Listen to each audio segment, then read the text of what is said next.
We are living in a trap. Phone scroll చేస్తుంటాం, ఎంతసేపు చేస్తున్నా కూడా మనకు అర్థం కాదు. ఫాస్ట్ ఫుడ్ తింటే మనకు హెల్త్ ఖరాబ్ అవుతుందని తెలిసి కూడా మనం తింటూనే ఉంటాం. వేరే వాళ్ళతో వాదిస్తే టైం వేస్ట్ అని తెలిసి కూడా వాదిస్తూనే ఉంటాం. బుక్స్ తెచ్చుకుంటాం, చదువుదామని అనుకుంటాం, కానీ చదవం పక్కన పెడతాం, మళ్ళీ ఫోన్ వాడుతుంటాం. అలాగే ఏదో నేర్చుకుంటామని చెప్పేసి వీడియోలు కొంటాం, ఆ వీడియోలు చూడకుండా అట్లనే పోతుంటాయి. ఇన్స్టాగ్రామ్లో పోయి రీల్స్ చూస్తుంటాం, దానివల్ల ఉపయోగం ఉంటుందా అంటే ఉపయోగం ఉండదు. అసలు ఇదంతా ఎందుకు జరుగుతుంది?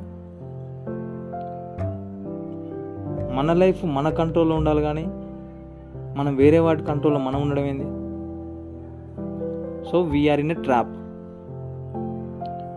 సో మనం దేనికి ఎక్కువ ప్రయారిటీ ఇస్తున్నాం అనేది చాలా ఇంపార్టెంట్ ఇక్కడ లైఫ్లో. ఒకటి, చెడు వాటికి ఎక్కువ ప్రయారిటీ ఇస్తున్నామా, మంచి వాటికి ఎక్కువ ప్రయారిటీ ఇస్తున్నామా? వీటిని పూర్వంలో గాడ్ క్వాలిటీస్, డీమన్ క్వాలిటీస్ అని అనొచ్చు. ధర్మం అధర్మం, గుడ్ వర్సెస్ ఈవిల్.